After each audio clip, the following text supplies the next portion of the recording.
ঠিকই বলেছিস কখন তুই। এখনকার ছেলেগুলো খারাপ অভ্যাসে আসক্ত হয়ে পড়েছে।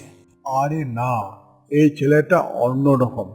কয়েকদিন ধরে দেখছি ছেলেটি সবজি নিয়ে আসছে, আর কিছু বেকার ছেলে তাকে অত্যাচার করছে। তার মুখে কিছু করার স্বপ্ন দেখেছি আমি। ছেলেটি ভদ্র, জেদও আছে। তুমি যেহেতু বলছো এটাই হবে, দেখা যাক। সময় অপেক্ষায় থাকলাম। ঠিক আছে, আজ তাহলে আসি। রাহুল, তোর দোকান এখন বাজারের সেরা দোকানে পরিণত হয়েছে। আপনাদের আশীর্বাদেই এটা সম্ভব হয়েছে। কি বলছো? যে সৎ তার সাথে ভালোই হয়। তুই দেখবি আরো একদিন অনেক বড় হবি। এটা তোমার কষ্টের ফল। এই গল্পটা যদি তোমার ভালো লেগে থাকে তাহলে লাইক দাও আর সাবস্ক্রাইব করো।